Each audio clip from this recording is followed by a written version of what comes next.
Muy buenas tardes, son las 2:15, una hora menos en Canarias.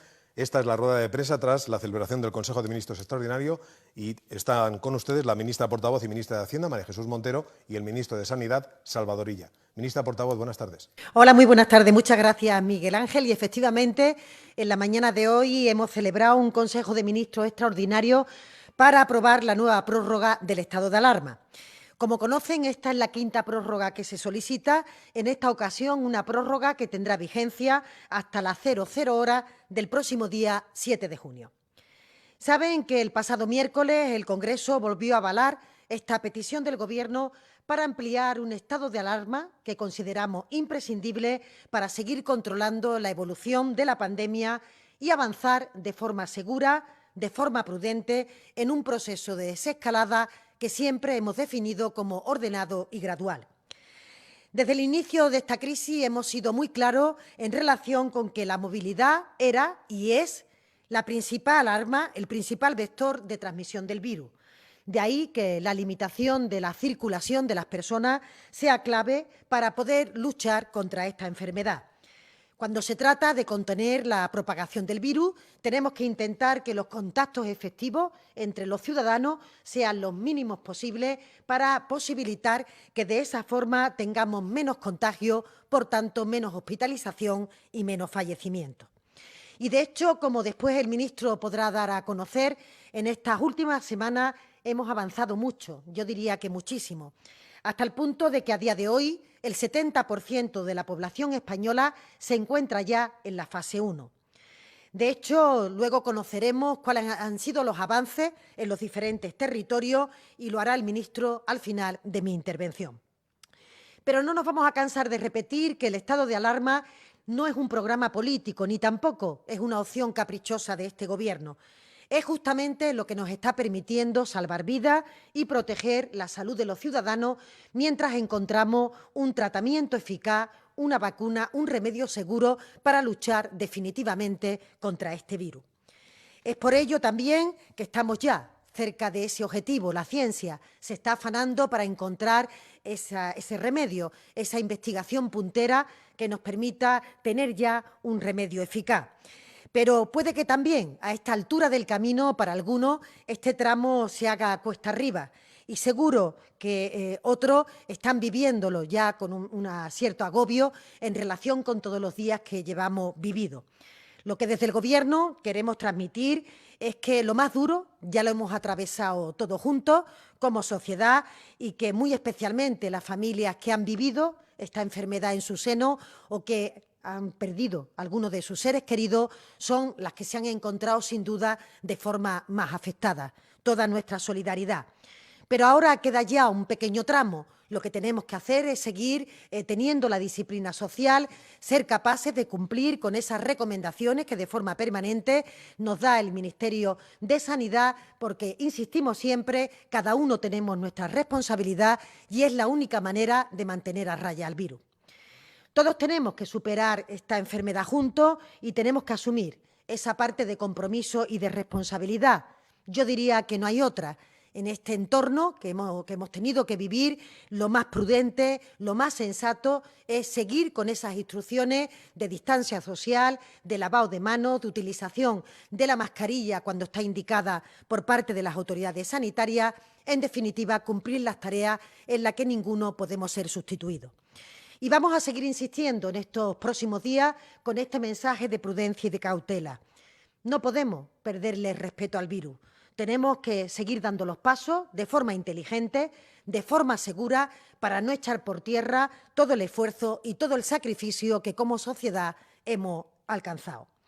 En este sentido, me gustaría volver a recordar que el Gobierno no va a eludir en ningún momento la responsabilidad que tiene en este intento de proteger la salud de los españoles.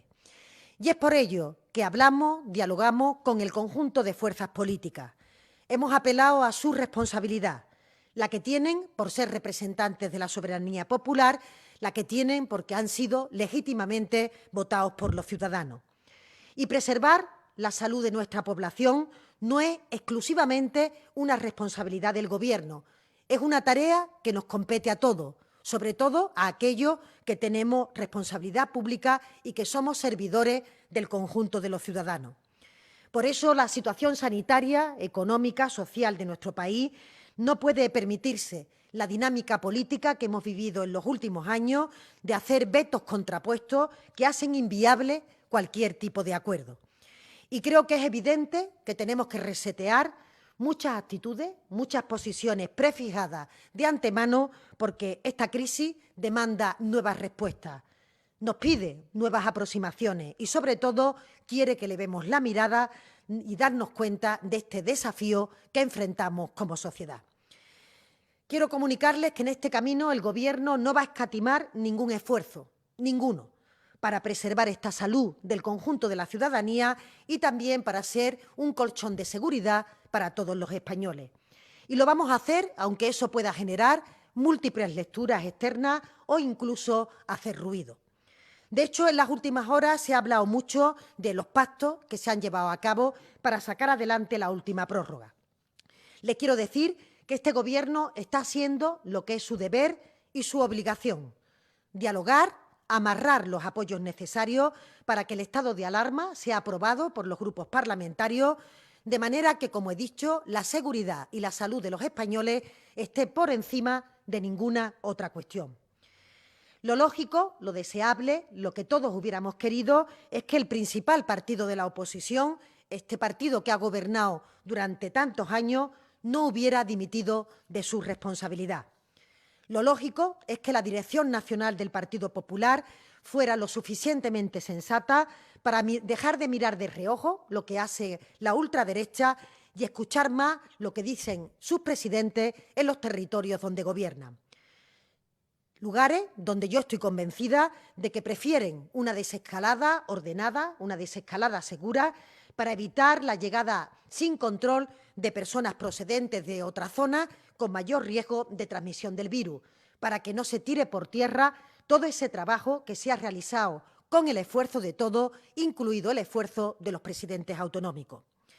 También lo lógico hubiera sido que las fuerzas que se consideran progresistas no hubieran entrado en una dinámica de negociación imposible con la esperanza de que la responsabilidad de otros partidos salvarán la prórroga del estado de alarma, como sí ha sido finalmente. Estoy convencida de que algunos votan en contra con los dedos cruzados para que salga adelante una situación que todos, y hay un consenso internacional, creemos absolutamente necesaria. La realidad es que esta aritmética parlamentaria en la que vivimos y que necesita altura política, necesita consenso de todo, no encuentra a veces ese entorno, ese ámbito para poder ejercer cada uno su responsabilidad. Ante esta situación, el Gobierno nunca va a mirar para otro lado. El Gobierno va a garantizar este bien superior que es preservar la salud de los ciudadanos. Algunos podrán seguir en su recuento particular de votos, anteponiendo intereses electoralistas o partidistas. Pero por eso nosotros seguiremos buscando apoyo, alianzas, volveremos a tender la mano a todos, ofreciendo nuestra lealtad institucional y nuestro diálogo para llegar a acuerdos con los diferentes grupos políticos, con las instituciones y con los agentes sociales. Acuerdos que tienen que tener como objetivo la seguridad sanitaria y la reconstrucción social y económica del país. Tenemos que lograr un refuerzo de nuestro sistema sanitario, un apoyo a nuestras empresas y a nuestros autónomos, la protección del conjunto de los trabajadores, la ayuda a las familias y, sobre todo, a los colectivos que son más vulnerables. Estos son los principios y las guías que nos mueven. Y, de hecho, en apenas 2 meses hemos puesto en marcha una batería de medidas, la más importante de nuestra historia reciente, justamente para proteger la salud, pero también la renta de los españoles. Hemos hecho un esfuerzo extraordinario que supera los 138.000 millones de euros, con especial hincapié en todas las iniciativas que buscan evitar la destrucción de empleo y acompañar a nuestro tejido productivo de la mano del diálogo social. La Comisión Europea, justamente este jueves, ha avalado las medidas de respuesta que ha aprobado este Gobierno y que se han puesto en marcha en las últimas semanas. Todas las medidas adoptadas en el ámbito laboral han sido negociadas, acordadas y respaldadas por los agentes sociales. Y por eso queremos insistir en que el diálogo con organizaciones de empresarios y sindicales es más importante que nunca. Solo de la mano del diálogo social, vamos a ser capaces de llegar a acuerdos importantes, beneficiosos para todas las partes y que luego puedan ser implementados, puestos en marcha de forma eficaz.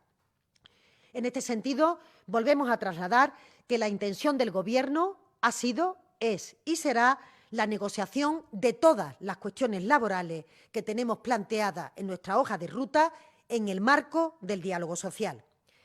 Primero, porque consideramos que este es el lugar idóneo. Y segundo, porque nuestro interés es que justamente el diálogo fructifique en medidas que redunden en un trabajo más digno, más seguro, en unas empresas que sean más competitivas, por tanto más fuertes, y en una mejor cualificación de nuestra fuerza laboral.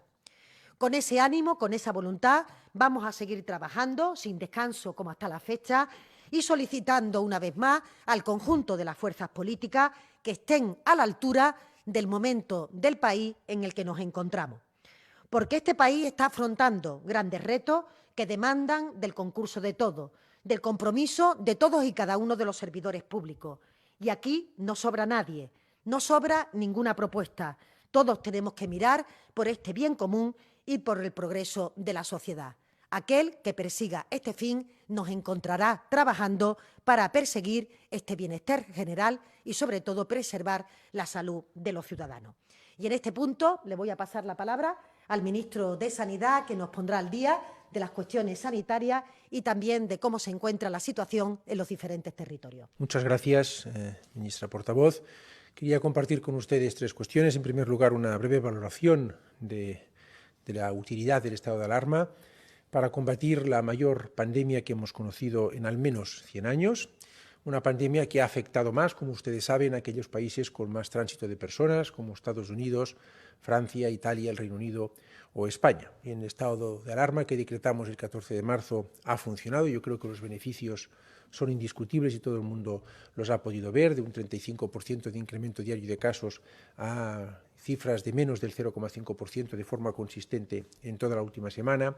Y, por lo tanto, el camino de la prudencia, de la cautela y de la seguridad, que desde el primer minuto el presidente del Gobierno indicó que debíamos seguir desde el Gobierno de España, es un camino que ha funcionado.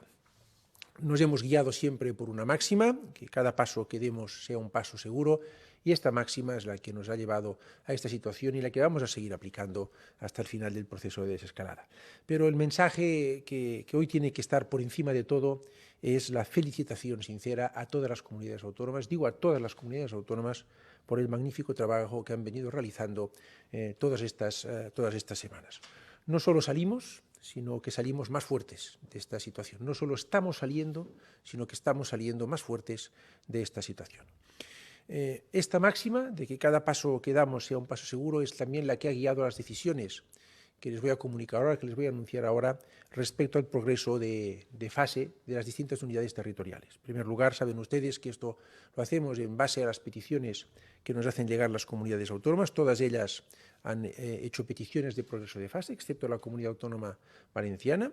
Estas peticiones son analizadas por los técnicos del Centro de Coordinación de Alertas y Emergencias Sanitarias y por los profesionales de la Dirección General de Salud Pública. Así se ha hecho, un análisis técnico profundo y riguroso de estas peticiones, y hemos celebrado 19 reuniones bilaterales entre este miércoles y ayer jueves con todas y cada una de las comunidades autónomas y las ciudades autónomas de Ceuta y de Melilla para valorar estos informes técnicos y compartir la decisión en el marco de este esfuerzo de cogobernanza, de este camino de cogobernanza que está guiando todo este proceso de desescalada.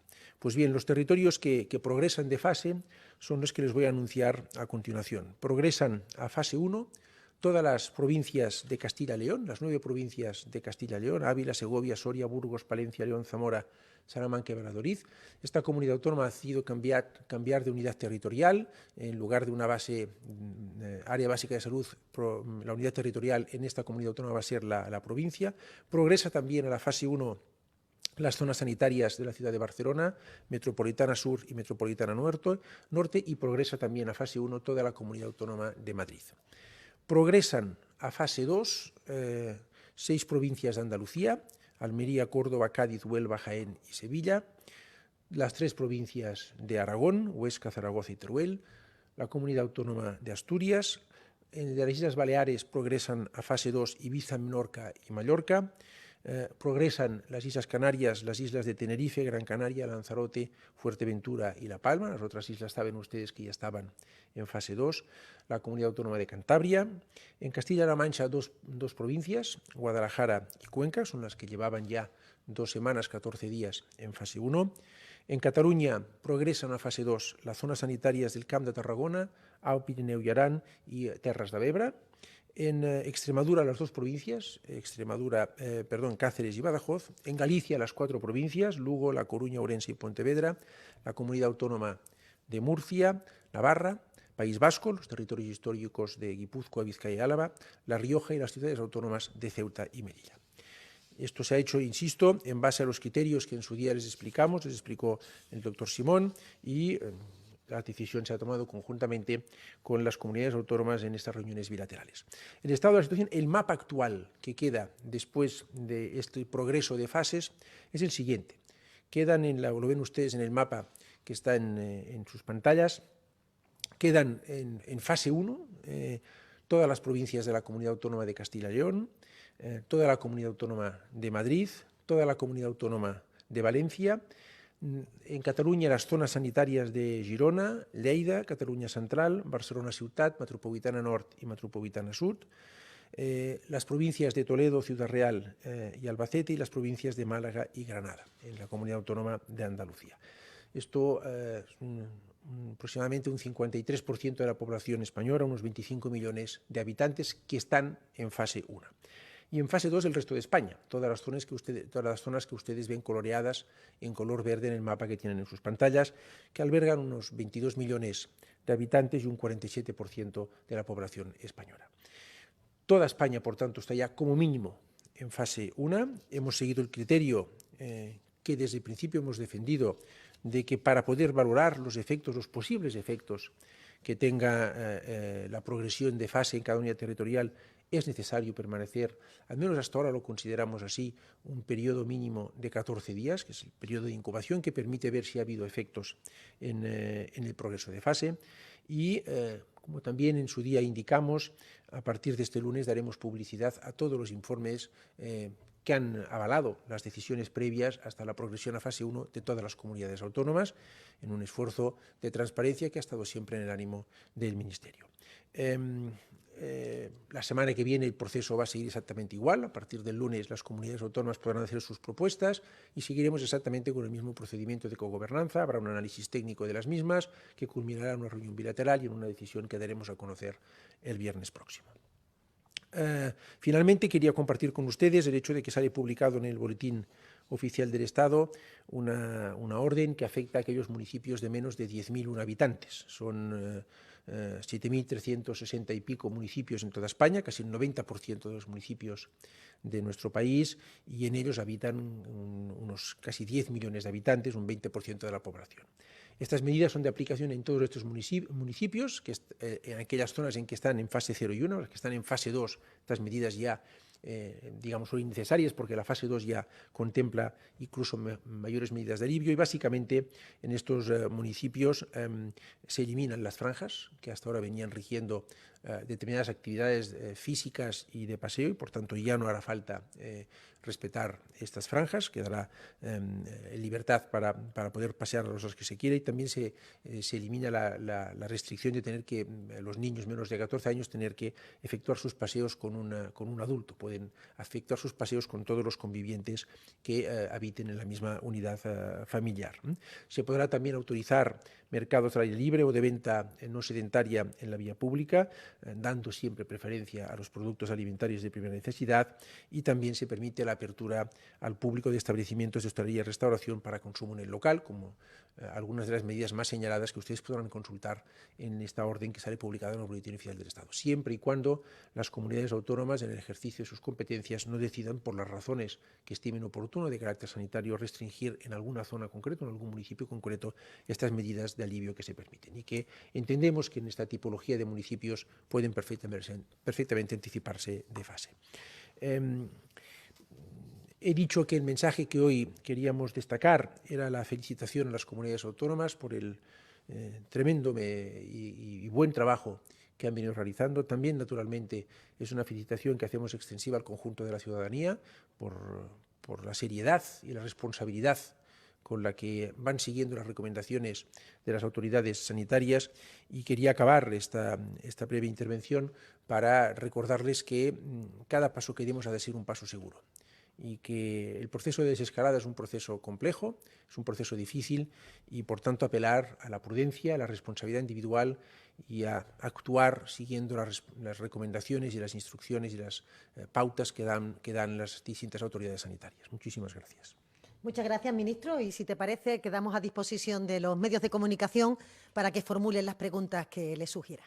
Vamos allá, ministra portavoz, en un grupo de medios y periodistas que hoy componen las siguientes cabeceras: TV3, Redacción Médica, Infolibre, La Verdad de Murcia, la Televisión del Principado de Asturias, El Siglo, Onda Madrid, The Guardian, El Independiente y el Grupo Nervión. Vamos a comenzar con TV3. Por favor, el audio bien colocado y decid vuestros nombres si sois tan amables. Adelante, TV3. Buenas tardes, ministros. Mi nombre es Albert Calatrava, de TV3. Diversas dudas, no agotaré todas las preguntas. Sobre la polémica de estos días, ¿cuál es la posición formal del Gobierno respecto a la reforma laboral? La expresada por el vicepresidente Iglesias, que la derogación será íntegra y que se cumple con los pactos firmados, o la que defendió la vicepresidenta Calviño, que sería absurdo y contraproducente abrir ahora este debate. También sobre lo sucedido estos días, si hacen algún ejercicio de autocrítica, si ha faltado comunicación entre los ministros o comunicación con los grupos parlamentarios del Partido Socialista y de Unidas Podemos. Y por último, para el ministro Illa, una cuestión que me trasladan los compañeros de Deportes. ¿El Ministerio accederá a la petición de la Liga de permitir entrenamientos colectivos de más de 10 jugadores? Muchas gracias. Muchas gracias, Albert, y si me permiten, a raíz de tu pregunta, quizás me voy a extender un poco en esta primera contestación, porque seguro que responderá también a algunas inquietudes que tienen el resto de compañeros que posteriormente van a preguntar también. Yo quiero decir, en primer lugar, que la acción de Gobierno de la derogación de la reforma laboral se llama Estatuto de los Trabajadores. La derogación de la reforma laboral es un concepto político que desde el momento en que el señor Rajoy la aprobó, al margen del diálogo social, con una mayoría absoluta en el Congreso de los Diputados, sin ningún tipo de conversaciones ni diálogo con el resto de fuerzas políticas, las formaciones que componen este Gobierno han pedido un cambio de esa legislación. Y ese cambio se hace a través de la elaboración de un nuevo Estatuto de los Trabajadores, que en el acuerdo programático quedó perfectamente fijado de qué manera se iba a emprender. Y justamente era en el marco del diálogo social. Una cuestión que se viene trabajando en los últimos tiempos, yo creo que de una manera bastante importante. Hemos llegado a importantes acuerdos en relación con el salario mínimo interprofesional, en relación con la regulación de los expedientes de regulación temporal de empleo. Y, por tanto, creo que tenemos un espacio que está resultando un espacio muy importante para todos los ciudadanos, que, por un lado, está parando la hemorragia que se ha producido en nuestro mercado laboral con motivo de esta pandemia sanitaria y que, por otro lado, está construyendo un nuevo marco de relaciones laborales, avanzando en temas tan importantes como la protección de los trabajadores, en temas como el teletrabajo, la conciliación del trabajo y la vida familiar, o la capacidad también de que las empresas puedan encontrar apoyo desde el Gobierno para permitir la estabilidad de sus negocios y que, pasada esta situación de crisis, puedan recuperar el ritmo de crecimiento que tenían anteriormente. Pero, además del diálogo social, fruto de la pandemia sanitaria, el Gobierno también ha optado por otro espacio de diálogo, que ha sido el entorno del Congreso de los Diputados en relación con los pactos de reconstrucción. Y estoy convencida que cada formación política va a llevar a esa comisión la discusión a propósito de cuáles son los elementos nucleares sobre los que se tienen que vertebrar esa reconstrucción económica en el futuro. Nuestra pretensión es llegar, como ustedes saben, a grandes acuerdos de Estado. Por tanto, nuevo Estatuto de los Trabajadores en el marco del diálogo social, también en el marco de los nuevos pactos de reconstrucción, Congreso de los Diputados. Y además quería decirle que este elemento es tremendamente importante porque todas las formaciones políticas tenemos la obligación de participar en un debate que es un debate importante. Y a partir de ahí solo le puedo decir que este Gobierno está plenamente comprometido en su totalidad, todos los ministros, ministras, vicepresidentes, en el cumplimiento de ese acuerdo programático. Puede haber distintas sensibilidades en relación con distintas materias, pero este es un Gobierno en el que vamos todos a una y en el que lo fundamental, lo importante, es que seamos capaces entre todos de superar ahora esta crisis sanitaria, hacer la reconstrucción económica y continuar con nuestro acuerdo programático que tenía y que tiene dosis de esperanza y, sobre todo, de bienestar para el conjunto de la ciudadanía.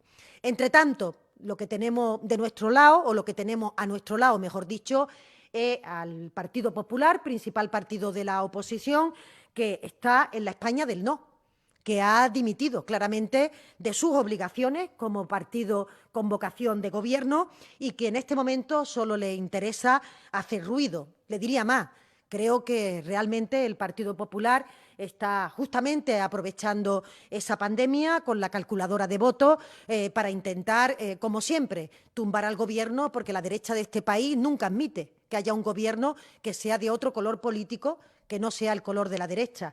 Por tanto, lo que nosotros estamos queriendo y lo que estamos animando todo el tiempo es que haya un entorno de diálogo, un entorno de debate, que tengamos altura de mira y que seamos capaces entre todos de plantear los cimientos de un proyecto de país que merece lo mejor de la política en un momento en el que los ciudadanos están dejando lo mejor de sí mismos. Y, por tanto, volvemos a animar, volvemos a tender la mano para que recuperen esa senda del sentido común, esa senda de la cordura que nos permita sentarnos a dialogar a propósito de los problemas de los ciudadanos. Y, en este sentido, nuevamente hacemos este llamamiento para que todos podamos hablar del presente, de la situación sanitaria, pero también de la situación económica y del futuro de nuestro país. En relación con la autocrítica o con los elementos que tienen que ver con la comunicación, mire, yo como siempre digo, siempre podemos hacer las cosas mejor. Es verdad que en este momento hay un entorno de ruido interesado que parte fundamentalmente, como le decía, del principal partido de la oposición, que está más pendiente de lo que hace la ultraderecha, que se deja arrastrar muchas veces por esas dinámicas que emprende la ultraderecha, y puede ser que dentro de ese ruido a veces no tengamos la capacidad suficiente de plantear cuáles son nuestras prioridades o por qué hacemos las cosas de una manera o de otra manera. Sí le puedo decir que a veces durante esta crisis, justamente en estos últimos días, los partidos del Gobierno nos hemos sentido solos, porque pareciera que la responsabilidad para preservar la salud de los ciudadanos radicara solamente en el Gobierno, cuando el Gobierno tiene los diputados que se expresaron en la votación que hicieron los ciudadanos cuando concurrimos a unas elecciones, y es obvio que necesita y que tiene que tener el apoyo de otras formaciones políticas. Y, como le he dicho anteriormente, hay algunos que han dimitido claramente de sus responsabilidades, que están en el no a toda costa, que incluso aprovechan la pandemia para otro tipo de fines, y hay algunos partidos progresistas que han entendido o que no han creído que realmente no jugábamos la prórroga del estado de alarma y estaban con los dedos cruzados para que siguiera, aprovechando esta coyuntura para incorporar debates que nada tenían que ver con la salud de los ciudadanos. Por eso seguiremos trabajando desde el Gobierno para intentar llevar esa pedagogía, para intentar sumar esas alianzas, y que en este momento, hasta que logremos combatir a este virus, circunstancia que todavía no ha ocurrido, que todavía estamos en situación de peligro, seamos capaces de sumar todos los apoyos posibles, porque este país nos necesita. Muchas gracias, Albert, por su pregunta. Vamos a estudiar esta petición que usted me comenta de poder realizar entrenamientos colectivos de más de 10 personas, de más de 10 jugadores, y cuando la tengamos analizada y tengamos una decisión al respecto, la vamos a dar a comunicar. De momento no hay ninguna decisión al respecto. Pregunta ahora Redacción Médica. Adelante. Buenas tardes, ministros. Irene, desde Redacción Médica. Tenía 3 preguntas para el ministro de Sanidad.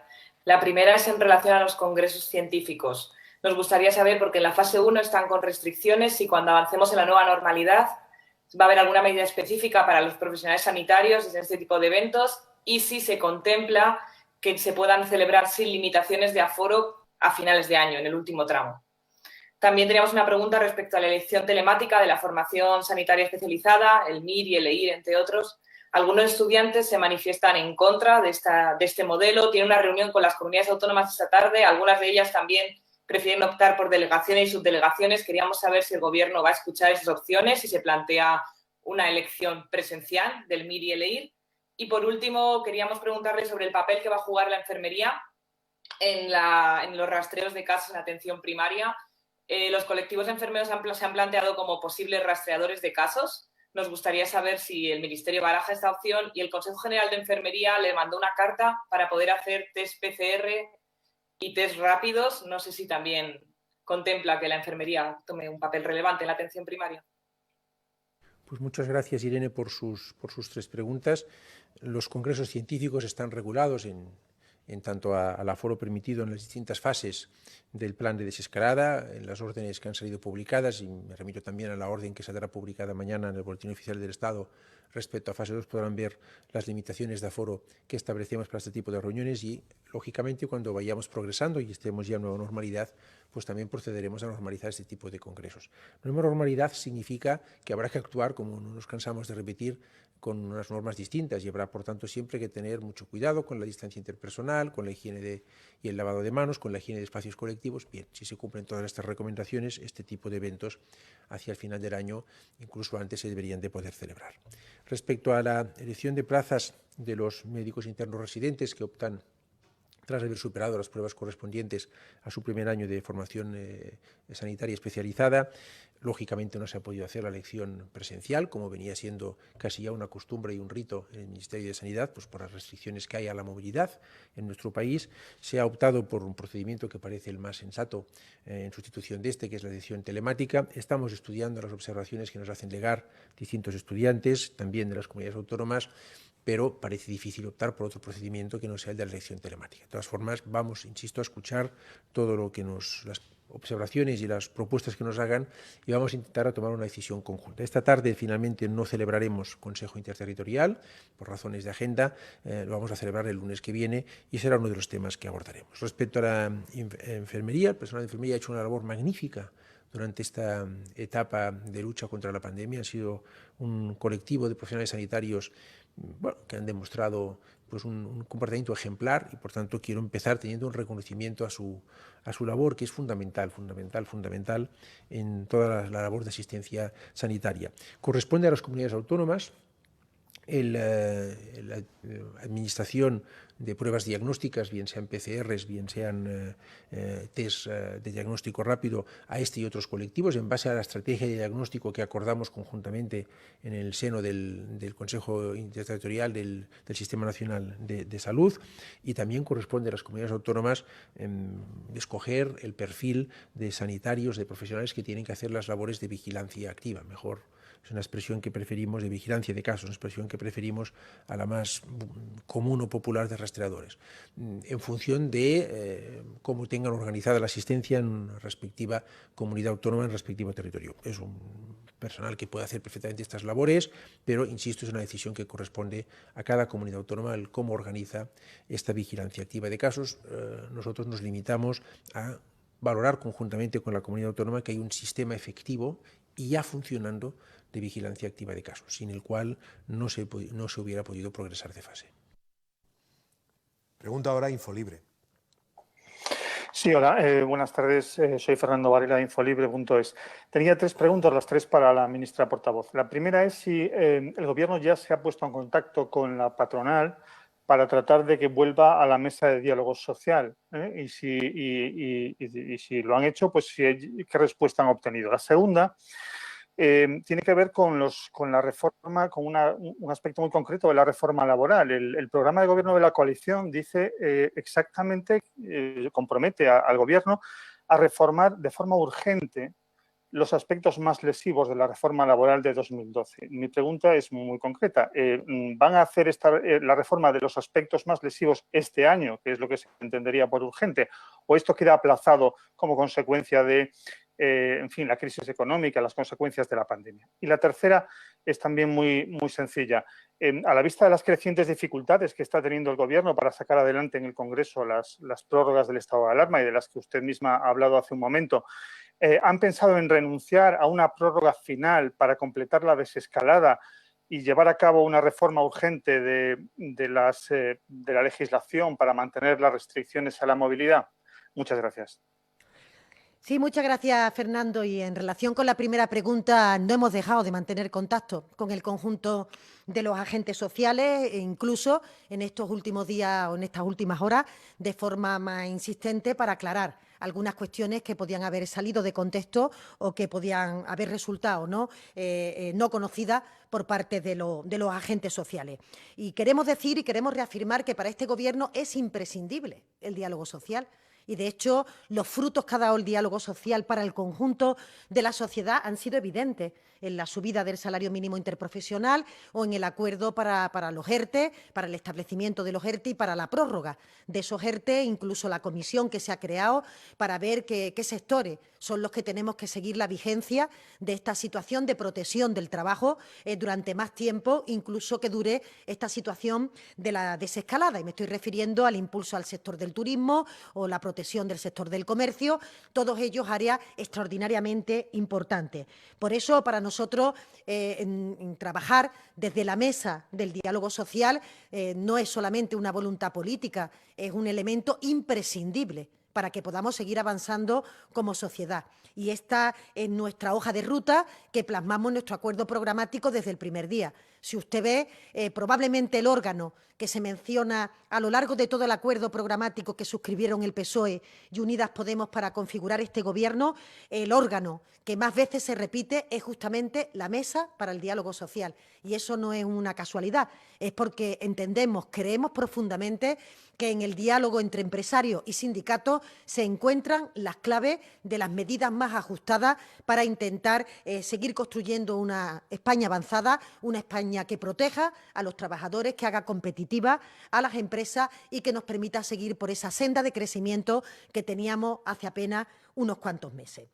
Decirle igualmente que en esa dinámica que se había generado previo a que irrumpiera, desgraciadamente, esta pandemia sanitaria, ya se venía trabajando en el entorno del diálogo social para estudiar, para analizar con las prisas justas todos aquellos aspectos que se podían considerar más lesivos de aquella reforma laboral que no fue pactada con nadie, ni con partidos políticos, ni con empresarios, ni con sindicatos. Y, de hecho, ya se estaban produciendo avances en un diagnóstico común y en la posible búsqueda de soluciones. Desgraciadamente, la situación de pandemia ha obligado que el diálogo social se haya orientado a frenar esta hemorragia, que nos tiene que permitir, si me permiten el símil, estabilizar al paciente, que no sigamos teniendo ese riesgo de que personas salgan despedidas del mercado laboral y que podamos de forma progresiva ir recuperando la normalidad que teníamos en el mes de enero. Y esto lo estamos haciendo no solo con medidas paliativas, sino que se está generando una dinámica de un nuevo marco de relaciones sociales, de relaciones laborales, que sin duda también van a ser un cimiento muy importante para toda esa discusión que tiene que venir y que se tiene que seguir produciendo. Se ha avanzado en teletrabajo como no se había avanzado en los últimos años. Se ha avanzado en la conciliación de la vida laboral y de la vida familiar a través de jornadas y de flexibilización de jornadas que hagan compatible el cuidado de los hijos. Se ha avanzado en la protección de los trabajadores y ha habido acuerdos muy importantes en las empresas de la automoción, en la empresa de la construcción, en sectores del turismo, en todos aquellos que obligan a que se extremen esas medidas de precaución. Es decir, que evidentemente ese marco de relaciones laborales afortunadamente ha tenido en esta pandemia sanitaria, en esta crisis económica, yo diría que unos raíles que le están permitiendo dar pasos más de gigantes que se hubieran producido en condiciones normales. Y todo eso se tiene que aprovechar para construir ese nuevo Estatuto de los Trabajadores, que ya se trata de un trabajo en el medio plazo que permita, pues como decía, contar con un nuevo paradigma de relaciones que hagan realmente que podamos afrontar los retos que tenemos para el siglo XXI. Y la última pregunta que me hacía.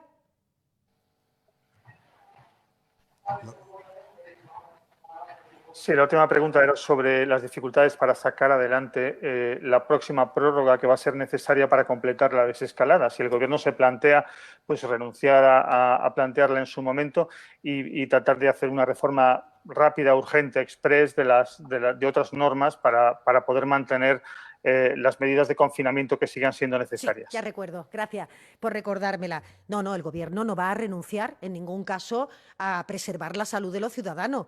El Gobierno, si considera que el instrumento que necesita para que efectivamente todos seamos capaces de contribuir a preservar la salud de los ciudadanos es la disminución de la movilidad de la población y, por tanto, el único instrumento que lo hace posible, que es el decreto de alarma, cuando llegue ese momento se verá en función de los datos disponibles, pero el Gobierno no descarta en absoluto y no va a renunciar a su responsabilidad, que es tan importante como poner y anteponer la salud de las personas por encima de cualquier otro parámetro.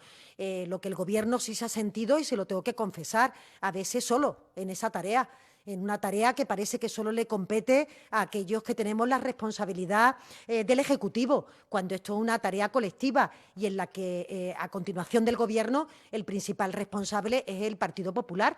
Un partido que ha dimitido desde el primer día de esta responsabilidad, que aprobó los primeros estados de alarma con sus dificultades y con sus críticas, pero que a partir de ahí ha empezado a retirarse de que efectivamente la salud de los ciudadanos está por encima de cualquier cuestión. Y fíjese que lo ha hecho además a través de dos trampas que ha diseñado. Una, de que esto es un debate jurídico. Para nada esto es un debate jurídico. Es que no se puede entender que el Partido Popular diga que el que no confía en este Gobierno permanentemente está criticando la acción de este Gobierno, está intentando desgastar este Gobierno, ahora prefiera que la restricción de un derecho fundamental como es la movilidad se haga en solitario por el Gobierno en vez de refrendarla el Congreso de los Diputados. O dicho de otra manera, si el Partido Popular dice no confiar en este Gobierno, como lo dice todos los días, ¿por qué está eligiendo un instrumento que es un instrumento en el que no se pronuncia el Congreso de los Diputados? ¿Por qué deja solo en manos del Gobierno la restricción de un derecho fundamental, según ello, posible en el marco constitucional? Nosotros creemos que no es posible, además, pero es una trampa manifiesta, porque si ellos pensaran que era posible, no iban a ponerlo en manos del Gobierno, seguirían haciendo que el presidente del Gobierno necesitara del apoyo del resto de formaciones políticas. Y la segunda trampa que han puesto en paralelo a ese discurso que dicen jurídico. Por tanto, parecería que estuvieran de acuerdo con seguir con el confinamiento o al menos con la salida ordenada, pero escucharon ustedes al señor Casado hablar de que teníamos a los ciudadanos encerrados o secuestrados, no sé exactamente qué expresión utilizó, que en este país no había libertades o que no estábamos en este momento fomentando las libertades. Como yo dije en la anterior rueda de prensa, evidentemente no hay libertad para contagiar al resto de nuestros compatriotas. Por eso no se sostiene la posición del Partido Popular, y créame que le diga que el Partido Popular es lo que está desde que se aprobó la investidura del señor Sánchez, que es intentar tumbar al Gobierno y, por tanto, aprovechar esta situación de pandemia sanitaria también para anteponer ese interés electoral o partidista por encima de la salud de los ciudadanos. Por eso nos encontramos a veces solos y con otras formaciones políticas en las que muchas veces incorporan al debate o a la negociación elementos que nada tienen que ver con la salud y que también dificultan y entorpecen esa responsabilidad que tenía que ser ejercida por el conjunto de las fuerzas presentes en el arco parlamentario. Por tanto, no descartamos ninguna cuestión y, por supuesto, seguiremos al dictado de lo que las autoridades sanitarias marquen, porque para nosotros sí que sí, la salud de los ciudadanos está por encima de cualquier otra cuestión y no vamos a tirar por tierra el trabajo que se ha realizado durante todo ese periodo, con el sacrificio, con la economía, con todo lo que los ciudadanos han dado de sí para que hoy tengamos las cifras sanitarias afortunadamente buenas que hoy tenemos. Pregunta ahora La Verdad de Murcia, solamente es audio, adelante. Hola, buenas tardes. Soy María García Clemente del diario La Verdad. Con el paso a la fase 2 en la región de Murcia ya está permitida la apertura de playas para el baño, pero sin embargo hay varios alcaldes de los municipios costeros que han expresado sus dudas o sus reparos ante la apertura porque aseguran que no tienen los medios ni la capacidad de hacer cumplir las medidas de prevención y de distanciamiento social, por lo que demandan financiación para ello. ¿Tiene previsto el Ministerio alguna medida, habilitar ayudas urgentes para estos casos? También quería preguntar cómo ve el ministro Illa la situación de la pandemia en la región de Murcia y cuál puede ser su posible evolución en las próximas semanas. Y ya por último, para la ministra Montero, respecto a los criterios de reparto del Fondo no reembolsable de los 16.000 euros, desde la comunidad se rechazan estos criterios sanitarios y piden que sean por población. ¿Va a haber algún cambio en este sentido para atender estas peticiones? Gracias. Muchas gracias, María. Bueno, la orden ministerial que contempla la fase 2 establece unas medidas para la apertura de playas que tienen que cumplirse, naturalmente. Por tanto, si hay imposibilidad para adoptar esas medidas que figuran en esta orden, pues las playas no pueden usarse. Y, evidentemente, el Ministerio de Sanidad no va a financiar esto corresponde, en todo caso, a las comunidades autónomas o a los propios municipios. Respecto a la situación de la pandemia en Murcia, es una evolución muy positiva.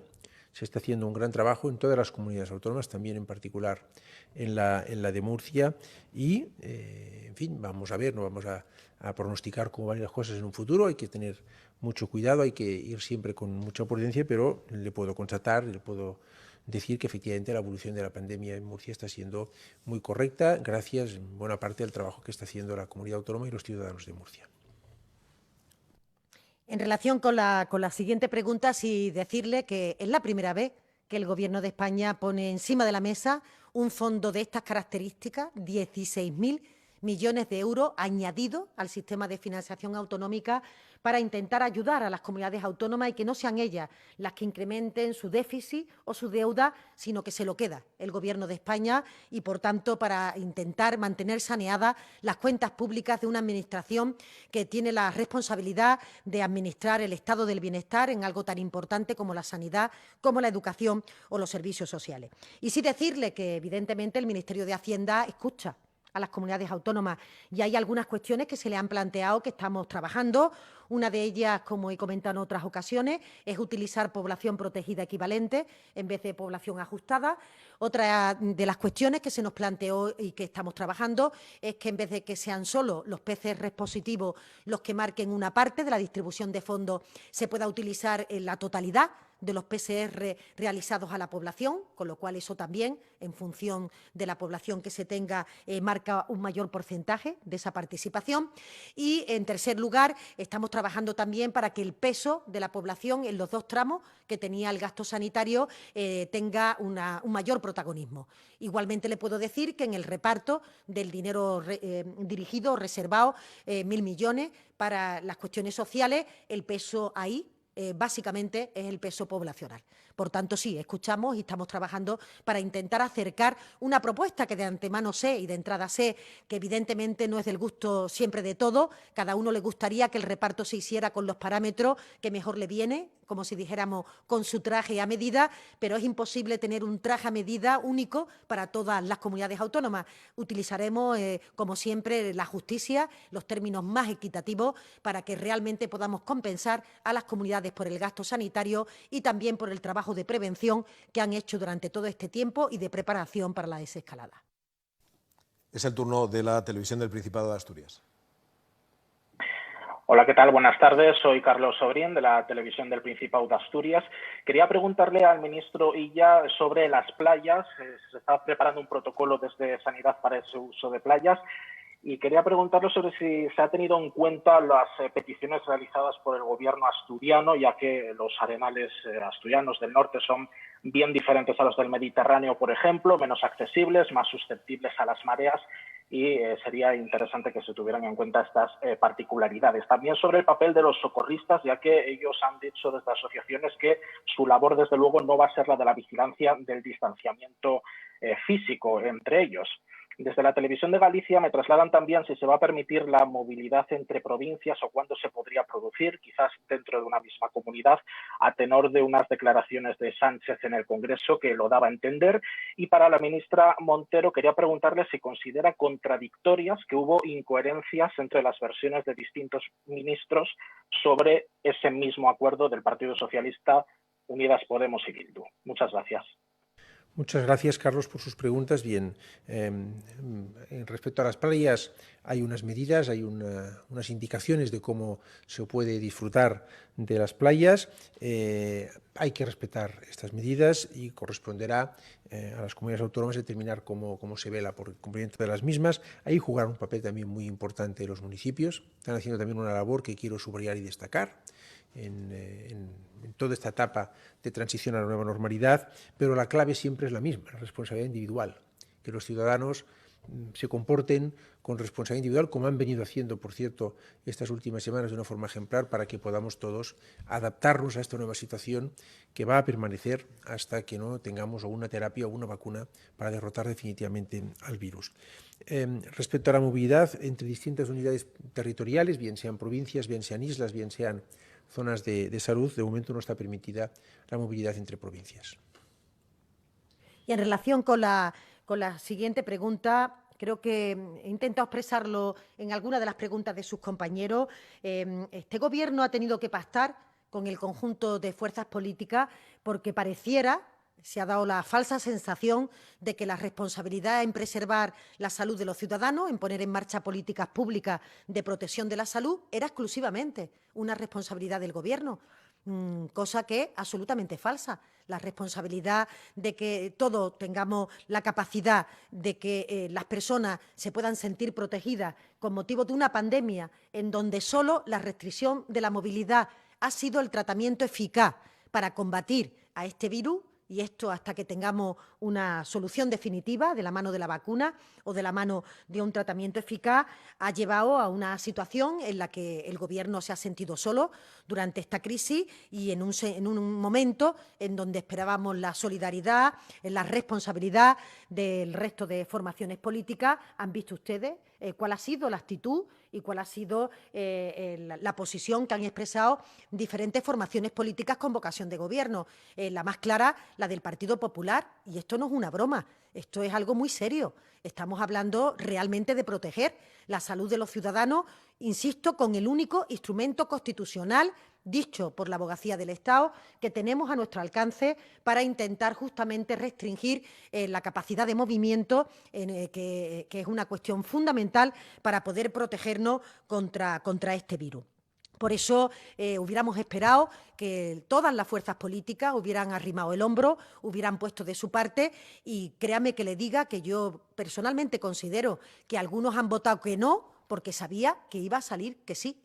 Algunos han dicho que no porque en un momento determinado han estado jugando políticamente a intentar desgastar a este Gobierno, que va a ejercer su responsabilidad a pesar del ruido, a pesar de que algunos intenten desgastarlo, y otros han incorporado a sus pretensiones para poder apoyar esta prórroga cuestiones que nada tenían que ver con la salud de los ciudadanos. Y si este Gobierno ha pecado de algo, ha sido de exceso de responsabilidad en este sentido, en donde ha llevado al límite de su capacidad de negociación todas las cuestiones, porque lo que le importaba, lo que más le interesaba, era que al final tuviéramos protegida a nuestra población.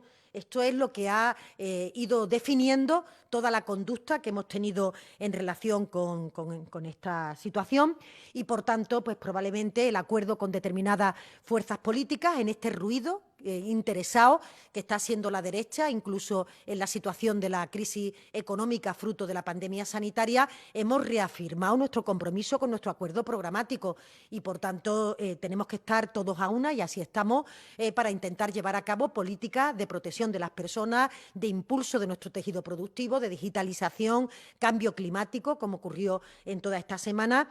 Y, por tanto, esto es lo que nos une a este Gobierno, que es un Gobierno fuerte, es un Gobierno cohesionado, es un Gobierno unido, pese a quien le pese, porque algunos intentan permanentemente desgastar la imagen del Gobierno o intentar aparentar una situación que no se corresponde con la realidad. Que hay diferentes sensibilidades en un momento determinado en todos los gobiernos, y créanme que tengo en mi haber, he participado en muchos gobiernos, y con independencia del origen de cada uno, siempre dentro de las diferentes materias se ponen distintos puntos de vista, se acuerda, pero vamos todos a una en el compromiso y en el cumplimiento del acuerdo programático. Y si necesitáramos en el futuro de la prórroga del estado de alarma, yo espero que los partidos abandonen esa estrategia estrategia ventajista, asuman su propia responsabilidad y sean capaces de ver que el esfuerzo realizado no puede quedar en nada, porque si hubiera sido por algunas formaciones políticas, este domingo cada uno hubiera salido de su casa como le hubiera parecido y hubiéramos estado en una situación real de riesgo de rebrote, de riesgo de contagio, sin importar todo el trabajo previo que se ha realizado de contención de este virus. El Siglo, a través de la voz, habla El Siglo. Sí, hola, buenas tardes. Gracias, soy Virginia Miranda, del Siglo.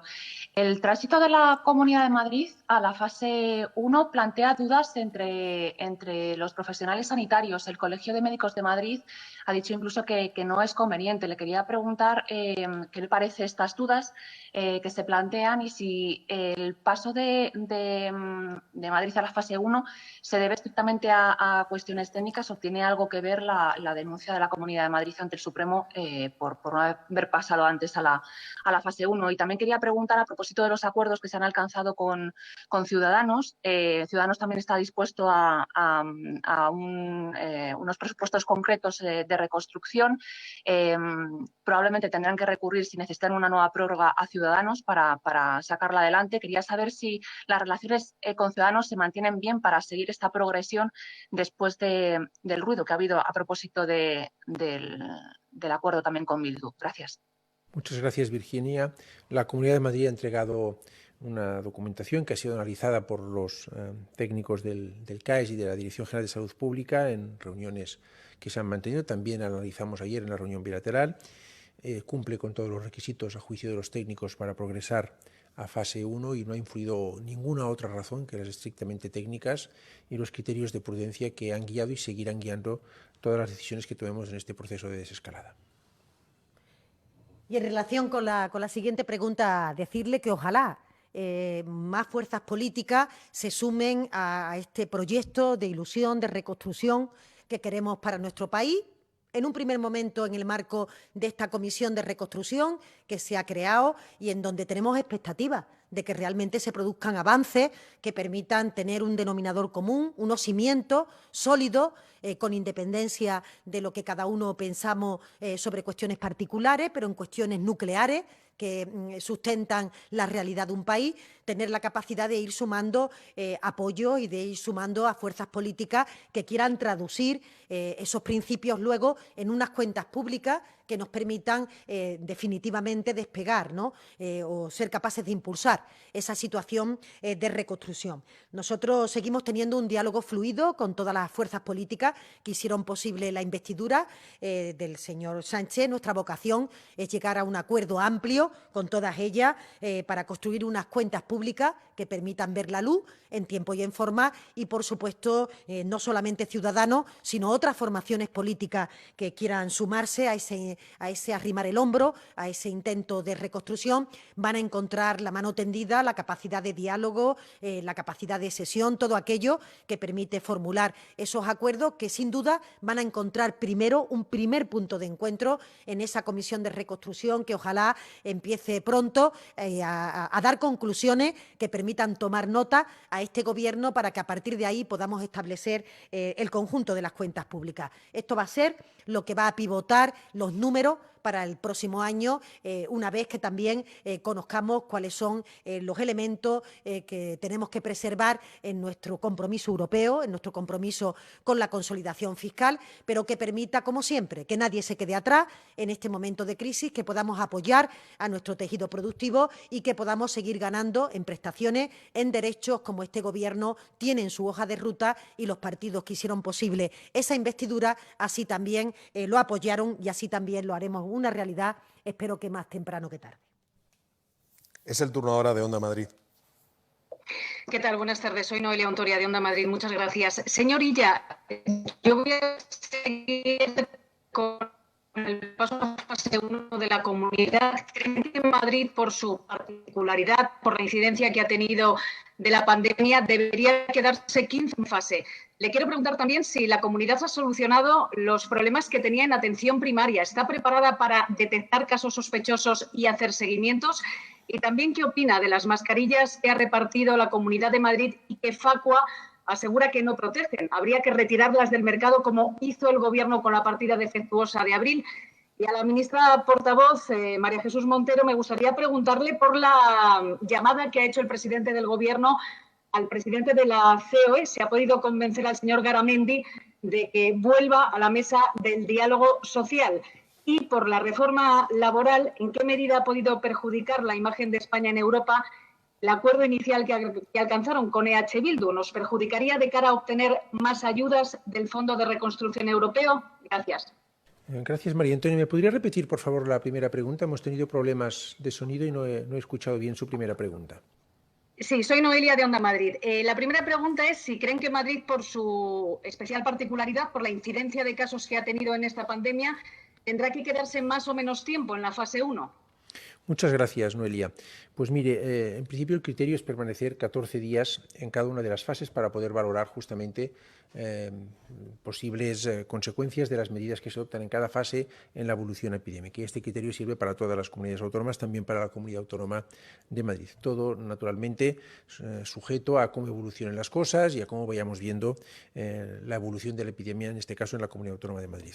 En segundo lugar, la información que trasladó la Comunidad Autónoma de Madrid y la valoración conjunta que han hecho sus técnicos de salud pública junto con los nuestros del Centro de Coordinación de Alertas y Emergencias Sanitarias y de la Dirección General de Salud Pública del Ministerio es que se cumplen los requisitos para progresar a fase 1. También los relativos a la vigilancia activa de caso y a todos los dispositivos que tenemos que tener para tener una detección precoz de los casos, poder hacerles una prueba diagnóstica en un margen de 24 horas, proceder al aislamiento en caso de que el diagnóstico sea positivo, etcétera, etcétera. Todos estos requisitos, a criterio de nuestros técnicos, están cumplidos. Y respecto a las mascarillas que se repartan en la población, según figura la orden que nosotros, como Ministerio de Sanidad, dictamos ayer, tienen que ser mascarillas higiénicas o quirúrgicas. Si son de otro tipo, evidentemente tienen que cumplir los requisitos necesarios, pero pensamos que para la población son las adecuadas, son las quirúrgicas o las higiénicas, y a partir de ello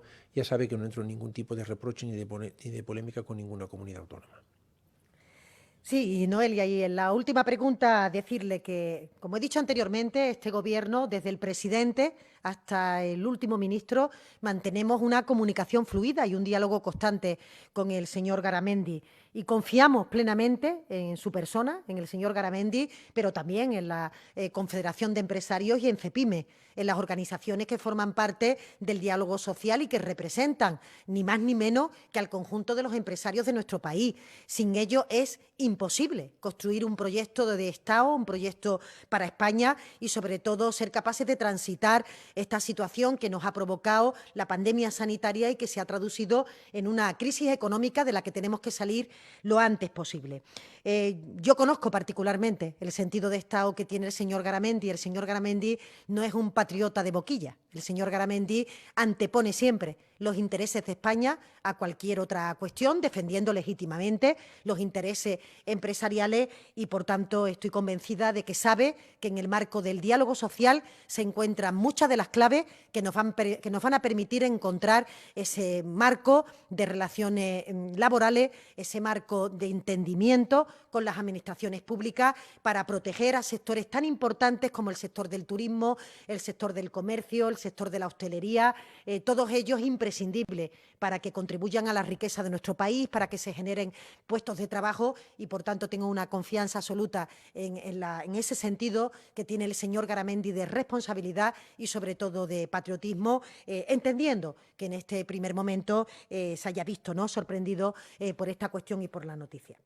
En segundo lugar, decirle que nuestro programa de gobierno es público y nosotros siempre hemos sido transparentes en relación con las medidas que queremos abordar para el futuro. Como he dicho anteriormente, la derogación de la reforma laboral en términos de acción de gobierno se llama Nuevo Estatuto de los Trabajadores. Y ese nuevo Estatuto de los Trabajadores, impulsado en muchas de sus partes, incluso por la propia Comisión Europea, que nos anima a seguir trabajando en materia de competencias digitales, de nuestro capital humano, a seguir aportando para que el teletrabajo se convierta también en una realidad, a que se permita la conciliación entre la vida laboral y la vida familiar. Hay muchas materias en las que la propia Comisión Europea venía trabajando y la propia Agenda del Cambio, la Agenda de Reforma que este Gobierno presentó en Europa y que fue bien recibida en Europa. De hecho, también es fuente de inspiración para muchas de las tareas que está impulsando la propia Comisión Europea. Esa propia Agenda del Cambio contiene muchos de los elementos que van a ser la clave de ese nuevo Estatuto de los Trabajadores que nos permita afrontar los desafíos del siglo XXI. Este mercado laboral que tenemos en este momento no se parece en nada al mercado laboral que había escasamente hace 20 años. Y, evidentemente, las reformas del señor Rajoy trajeron precariedad, empobrecimiento de los trabajadores y para nosotros es fundamental construir esos cimientos que nos permitan un nuevo estatuto para el siglo XXI y estoy convencida de que sindicatos y representantes de empresarios trabajarán desde sus diferencias, desde sus discrepancias, intentando encontrar esos puntos de encuentro que nos permiten ser más fuertes y, sobre todo, más eficaces en los objetivos que perseguimos. Es el turno de The Guardian. Muy buenas tardes, soy Sam Jones de The Guardian. Supongo que no tengo que recordarles de las escenas que hemos visto en el barrio madrileño de Salamanca y en muchas otras partes del país, ni tampoco del hecho de que va a haber más manifestaciones mañana. Quisiera saber cuánto estas manifestaciones les preocupan y ¿crees que son evidencia de un cierto malestar o indignación con respecto a su manejo de la pandemia? ¿O es más bien un intento de parte de algunos grupos o más bien partidos para aprovecharse un poco de la situación? Gracias. Sí, decirle que yo creo que la convocatoria de estas mismas manifestaciones son el principal ejemplo de que este es un país de derechos, es un país de libertades y que el estado de alarma lo único que restringe es la libertad de movimiento y la libertad de reunión. En este caso, mientras que se mantienen las medidas preventivas, las delegaciones del Gobierno se confirman que eso puede ocurrir a través de las consejerías de Sanidad de las comunidades autónomas, que si dan el visto bueno a que la situación, digamos, de garantía sanitaria está cumplida, se celebran esas manifestaciones en donde muchas veces los gritos que se plantean son contradictorios con el simple hecho de manifestarse. O sea, algunos se manifiestan al grito de libertad cuando están justamente ejerciendo ese derecho de crítica, de protesta o de manifestación. Y en algunos días, yo hoy mismo, he transmitido que evidentemente no se puede confundir la libertad con la libertad para el contagio. Lo único que en nuestro país está restringido es la libertad de movimiento porque es el único arma terapéutica que tenemos en este momento para luchar contra el coronavirus.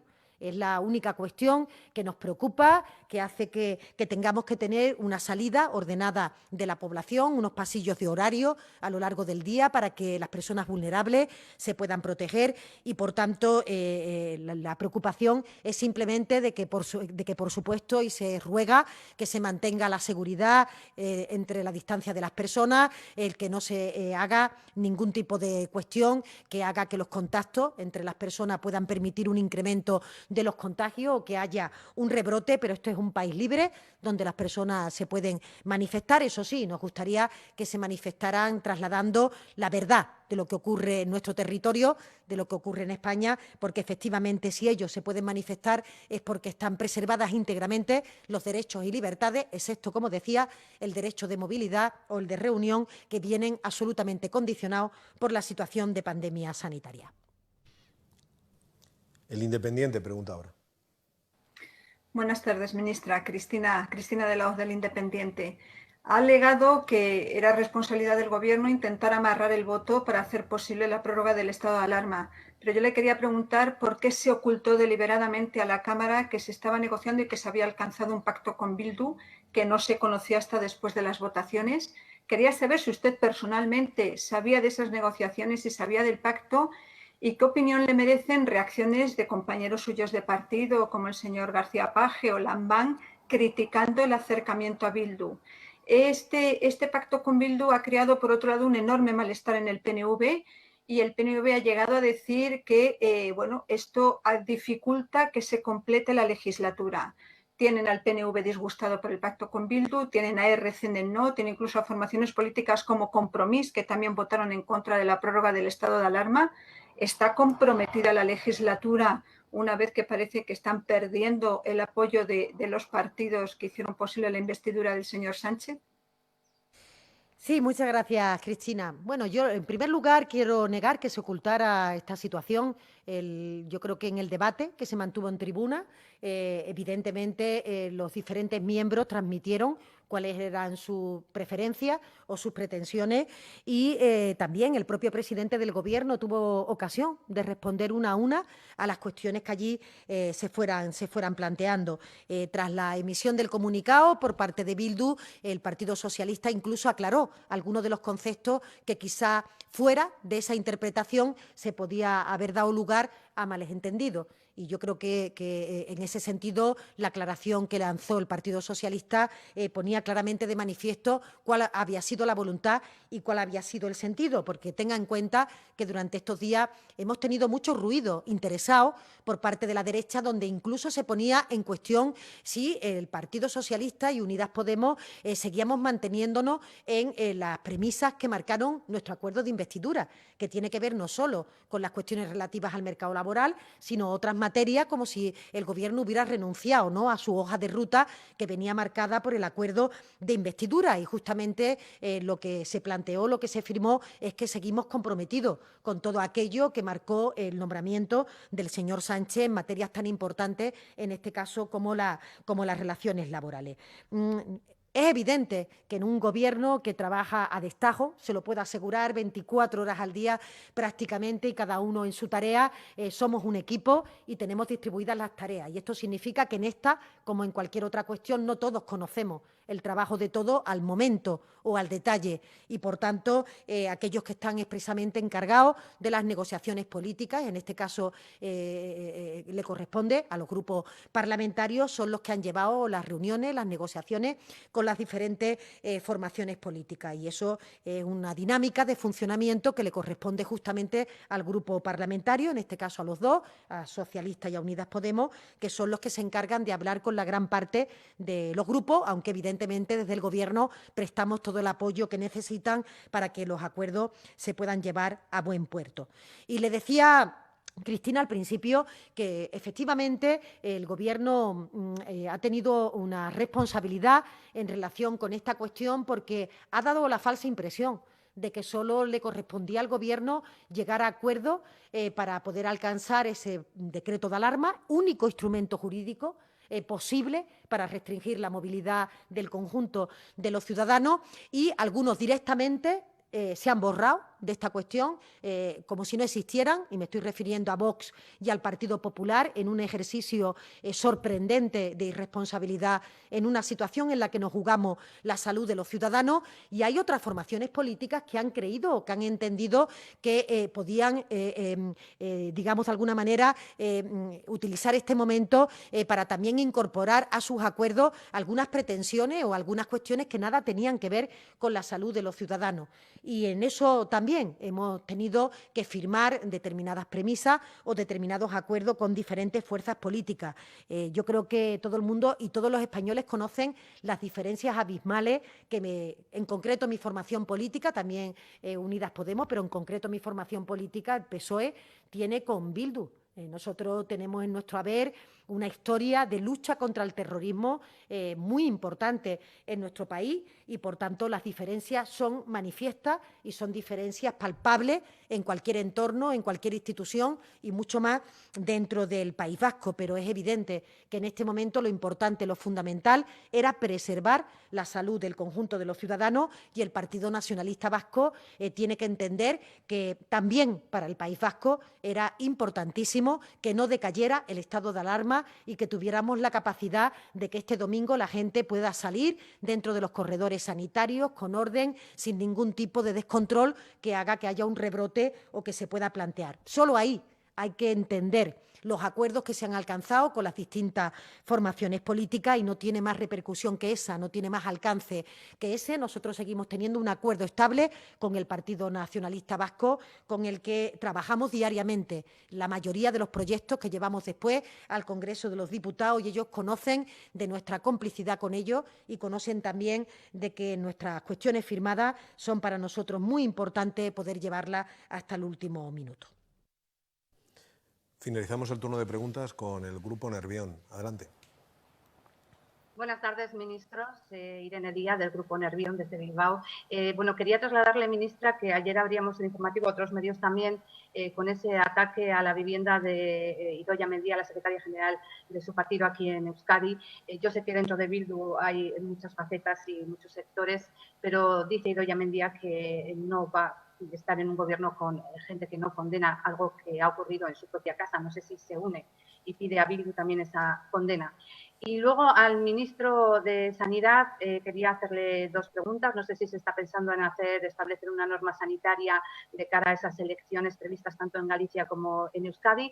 Y luego, aquí estamos pendientes de que el lunes comiencen las clases y se va a hacer en varios centros, que es una pregunta que hacemos también como padres, madres, preocupados por lo que pueda pasar, por lo que ha pasado en otros países que han comenzado y a la semana han tenido que parar. No sé si también van a seguir muy de cerca lo que pase aquí, aunque la competencia sea del Gobierno vasco. Muchas gracias.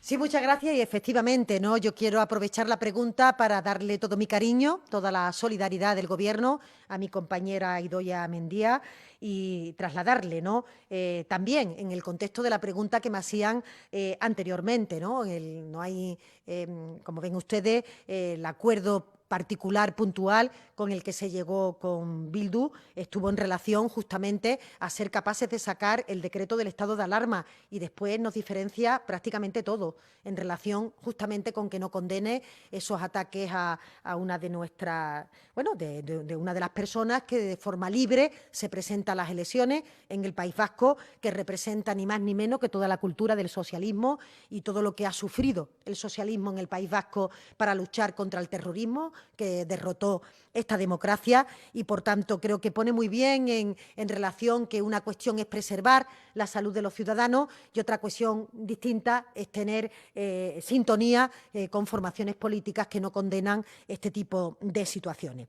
Decirle también que para el conjunto de las personas que hacen ataques a las viviendas, de los ministros, de cualquier servidor público, sea del color político que sea, nuestra condena.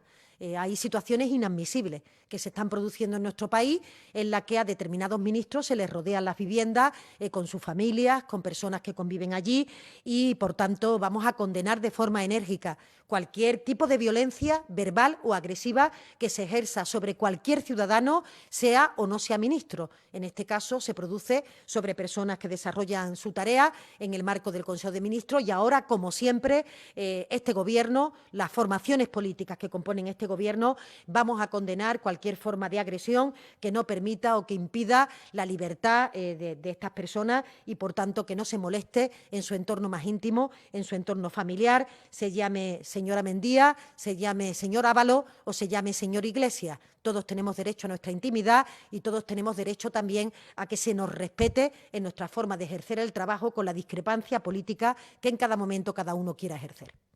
Muchas gracias, Irene, por sus dos preguntas.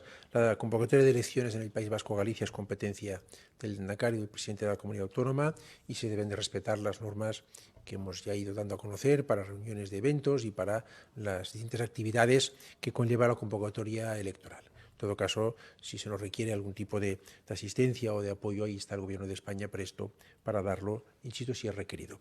Respecto al reinicio de actividad docente, de clases en la Comunidad Autónoma del País Vasco el próximo lunes, viene en el marco del decreto de alarma que ha aprobado hoy el Consejo de Ministros con la luz verde del Congreso de los Diputados. Se especifica que esa es una competencia, se reconoce que esa es una competencia autonómica y, por tanto, las comunidades autónomas, a partir de la fase 2, deben de disponer como mejor estimen oportuno el reinicio, si es que procede, de esas actividades lectivas, y naturalmente lo seguiremos con atención y también en lo que se nos pida ayuda estaremos dispuestos a proporcionarla. Pues con ello, con esa última pregunta, ministro, despedimos esta rueda de prensa agradeciendo, como siempre, al conjunto de los medios que acompañen la información y, por otra parte, a todos los ciudadanos, como siempre, antes de un fin de semana, rogando que se extremen las medidas de cautela, las medidas de precaución, por tanto, la distancia social, el lavado de manos, la higiene, la utilización de mascarilla en aquellos lugares donde es obligatoria. En definitiva, que sigamos como hasta ahora, entre todos, intentando proteger la salud propia, pero también la salud de las personas que más queremos. Muchas gracias.